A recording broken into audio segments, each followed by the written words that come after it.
Hi all, this is Pranaya from Pranaya makeup studio. So ఈరోజు topic వచ్చేసరికి ఎక్స్టెన్షన్ని ఎలా fix చేసుకోవాలని.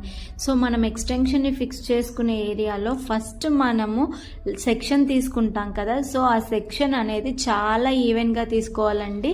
అటు ఇటు రాకుండా లైన్ చూస్తున్నారు కదా వీడియోలో, అలా లైన్గా ఫామ్ అయ్యేలా తీసుకోవాలి. సో ఫస్ట్ తీసుకున్నది కాకుండా నెక్స్ట్ ఇంకో లైన్ తీసుకొని అది గైడ్ లైన్ని యూజ్ చేసుకోవాలి.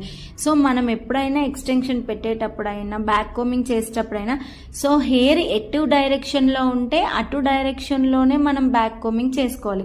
సో స్ట్రైట్గా తీసుకొని కోమ్ చేయలేమన్నమాట. సో అప్పుడు అన్ఈవెన్గా బాగా కనిపించదు.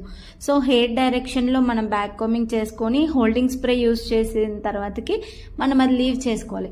సో తెలుసు కదా, ఎక్స్టెన్షన్స్ చాలా రెడీమేడ్గా దొరుకుతాయండి. ఎప్పుడైనా కానీ మంచి ఎక్స్టెన్షన్స్ యూజ్ చేయాలి. సో మనకి క్లిప్ వైజ్ వస్తుంది. 3 క్లిప్స్ అని, 2 క్లిప్స్ అని, 5 క్లిప్స్ అని వస్తుంది. సో క్లిప్స్తో మనకు సంబంధం లేదు. ఎప్పుడైనా ఆ ఏరియా కనిపిస్తుంది కదా బ్లాక్ కలర్ది, అదే మనకి ఇంపార్టెంట్. సో అది ఎప్పుడైనా ఎంత తక్కువగా ఉంటే మనకు ఫినిషింగ్ అంత నీట్గా ఉంటుంది. సో మనం ఎక్కడైతే బ్యాక్ కోమింగ్ చేసామో అక్కడ అవి పిన్ చేసుకుంటే సరిపోతుంది. సో మంచిగా బ్యాక్ కోమింగ్ చేస్తేనే వాళ్ళకి ఆ వెయిట్ తెలీదు, మళ్ళీ వాళ్ళు తీసేవరకు హెవీగా అనిపించదు.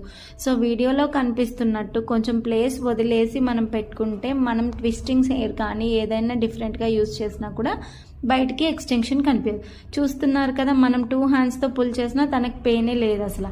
సో ఎక్స్టెన్షన్ ఎప్పుడైనా కరెక్ట్గా ఫిక్స్ చేసుకుంటేనే వాళ్ళకి ఏ పెయిన్ లేకుండా ఊడిపోకుండా ఉంటుంది.